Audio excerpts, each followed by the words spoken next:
Здравейте хора, аз съм Денис, зад камерата е Ники и ние ще правим експеримент. Купили сме кола и в нея ще сложим един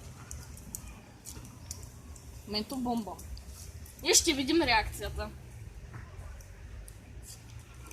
Първо ще пина малко от експеримента. Ще бъде интересно. Да. Оп. Не. Готови сме за реакцията.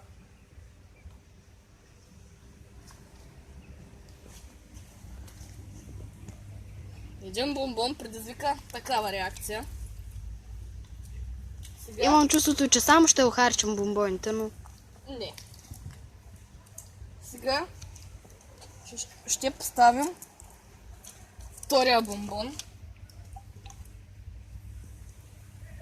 Тук реакцията беше малко по-голяма. Ники тия бомбони после ще трябва да ги вадим от шишето. Целият пакет ще трябва да ги пуснем просто. И за да Не ми свършим. са хебят бомбоните, Ники. На тебе че е лесно да го кажеш, не си ги плащал тя.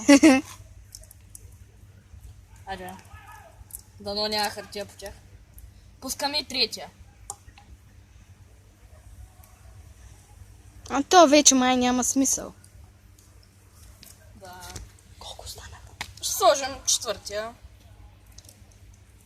Пък слагам го. Да, вече няма Да. смисъл, на другото няма да има голяма реакция, почти никаква. Да. Чакай, ще пробвам нещо. Охо! Отвори. Ей! Получи се! Не мога да повярвам. Да, защото го отгазирахме, как няма да получи. Отгазирано ли е? М? И довиждане! Има вкус на мента.